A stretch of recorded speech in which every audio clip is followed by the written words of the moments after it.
Sobat Kebijakan, selamat datang di segmen Lebih Dekat. Bersama saya Rizky Aziz, dan hari ini kita patut bersyukur karena sudah ada bersama kita tamu yang luar biasa sekali, Bapak Wali Kota Surabaya, Bapak Eri Cahyadi. Selamat datang Bapak di kantor Kemendagri. Sama-sama Bapak.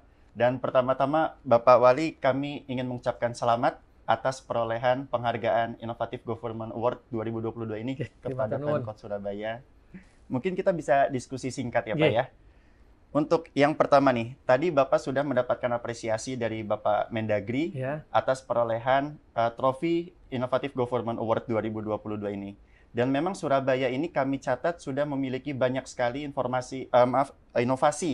Dan informasi yang kami dapat, salah satu inovasi yang begitu menarik, kami highlight di sini ada misal iPeken Pak ya, untuk membantu penjualan toko kelontong. Nah itu dampak dari inovasi tersebut yang diharapkan seperti apa Pak dari pandangan Pak Wali? Jadi sebenarnya dari inovasi tersebut adalah ekonomi kerakyatan. Baik. Jadi bagaimana pergerakan UMKM kita untuk menggerakkan ekonomi bergerak dari UMKM, dan itu terwujud di Kota Surabaya. Baik. Karena tidak hanya bisa manual, tetapi disampaikan melalui iPeken. Jadi istilahnya adalah digital. Jadi orang memasarkan melalui digital. Baik. Dan alhamdulillah di situ sudah sekian, ada sekitar 2.000 UMKM yang masuk di sana. Bahkan kita nomor NIB yang kita keluarkan itu adalah terbesar di Indonesia untuk para UMKM. Berarti apa yang kita lakukan hari ini itu sudah melakukan untuk kepentingan rakyat.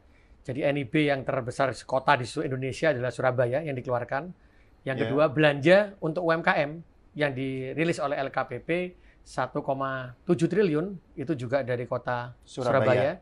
Dan belanja dalam negeri 1,2 triliun juga paling besar di Indonesia juga dari kota Surabaya. Luar biasa. Jadi ternyata sekali, iPeken yang kita keluarkan ini, yang kita inovasi ini, alhamdulillah bisa menggerakkan ekonomi kerakyatan dan membangun UMKM kita untuk bangkit kembali. Baik, dan memang secara data sudah terlihat bahwa itu sangat berdampak positif sekali kepada masyarakat ya Pak ya.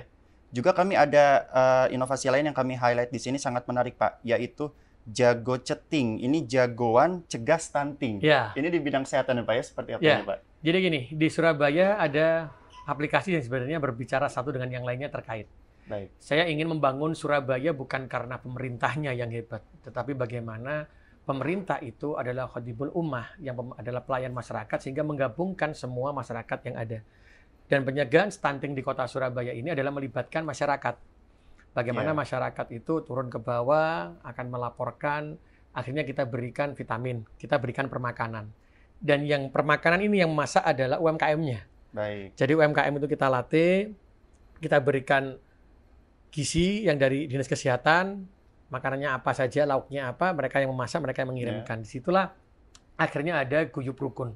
Sehingga yang data dari waktu saya menjadi wali kota, pertama kali tahun 2021 itu 6.300 stunting. 6.300. Hari ini sudah menjadi titiknya ini sekitar 800 orang. Dari 6.000 ya, dari 2021 sampai ke 2022 ini hanya 800. Jadi insya Allah di tahun 2023 kita memang akan menuju ke arah zero stunting, kecuali memang yang memang bayi ada bawaan ya. Karena ada bawaan, karena sakit itu memang kita tidak bisa menyembuhkan secara total.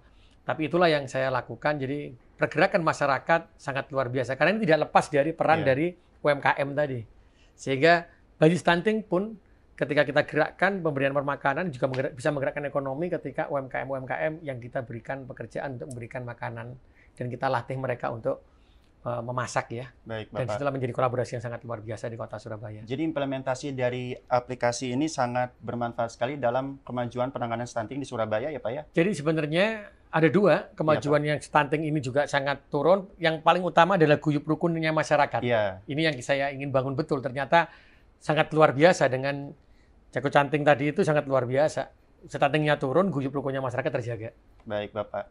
Dan Pak, dari dua inovasi tadi juga inovasi-inovasi lainnya itu tentu Bapak melihat perlu ada suatu kiat-kiat agar membudayakan inovasi ini Pak. Kan agar supaya implementasinya ini dapat terus terjaga Pak ya. Agar dampaknya terus terasa oleh masyarakat Surabaya. Nah, di bawah kepemimpinan Pak Wali seperti apa Pak kiat-kiat untuk membudayakan inovasi-inovasi yang sudah baik sekali ini Pak? Jadi hari ini di pemerintah kota Surabaya untuk semua kegiatan apapun, termasuk pelayanan publik, kita begitu transparan ya. Dan yang kedua adalah melibatkan masyarakat. Jadi ketika kami tidak hanya jago stunting, tapi ketika ada melihat orang yang membutuhkan kursi roda, orang yang gizi buruk, atau mencari pekerjaan putus sekolah, itu menggerakkan dalam masyarakat. Di Surabaya ada namanya kader Surabaya Hebat. Jadi setiap RT itu ada kader Surabaya Hebat. Mereka yang menilai apakah ini memang layak mendapatkan, mereka sendiri. Karena selalu saya sampaikan bahwa tidak bisa sebuah negara atau sebuah kota itu memasrahkan kepada pemerintahnya saja. Indonesia merdeka dulu adalah dengan pergerakan seluruh warganya. Karena itu saya membangun kota Surabaya dengan seluruh warga. Jadi ini menjadi budaya di kota Surabaya hari ini, ketika melihat membantu itu dilakukan oleh masyarakat sendiri, sehingga dilaporkan kepada pemerintah kota.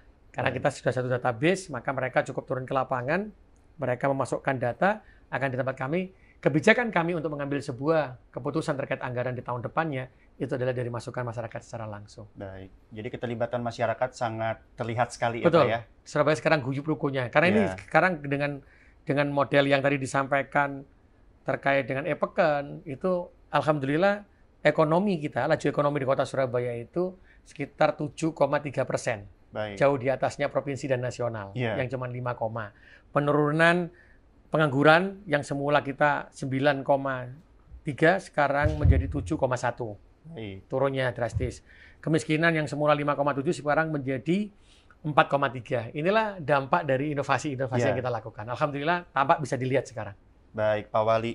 Juga memang dari inovasi-inovasi tersebut sudah terlihat sehingga Pak Wali dapat penghargaan di mana Surabaya didaulat sebagai salah satu kota paling inovatif di Indonesia ya Pak. Dan untuk dari perolehan prestasi ini Pak, menurut Bapak apa target pencapaian inovasi yang supaya lebih meningkat lagi, kualitasnya lebih baik lagi di tahun-tahun sesudah 2022 ini Pak? Jadi sebenarnya ini menjadi pelecut bagi kami untuk menjadikan kota Surabaya terus berinovasi untuk kepentingan masyarakat. Karena keberhasilan kita akan bisa dilihat ketika ada penurunan angka kemiskinan, penurunan angka pengangguran. Ini yang harus kita kejar terus, saya kejar terus dalam waktu sampai dengan masa jabatan saya 2024. Karena 2021 kemarin kan kita tidak bekerja sama sekali, hanya bertempur dengan COVID lah satu Indonesia.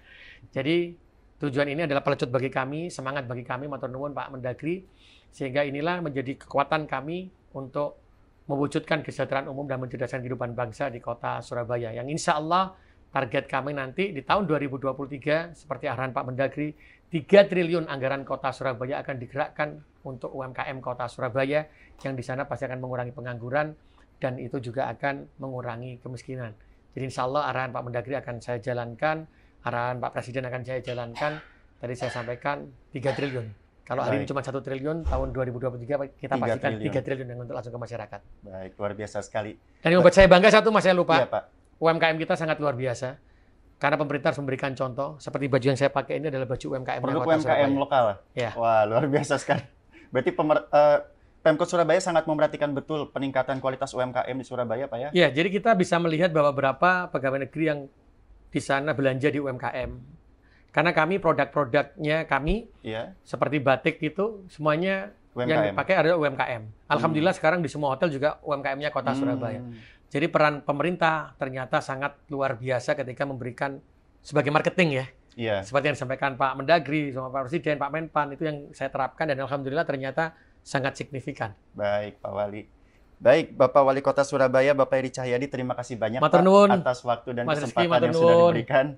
Mungkin kita bisa bertemu lagi di lain kesempatan. Terima kasih Pak Wali. Baik, pemerhati kebijakan, Anda baru saja menyaksikan Lebih Dekat bersama Bapak Wali Kota Surabaya, Bapak Eri Cahyadi. Saksikan terus beragam informasi lainnya seputar kegiatan Badan Strategi Kebijakan Dalam Negeri hanya di BSKDN TV Kementerian Dalam Negeri. Saya Rizky Aziz, undur diri. Terima kasih dan sampai jumpa.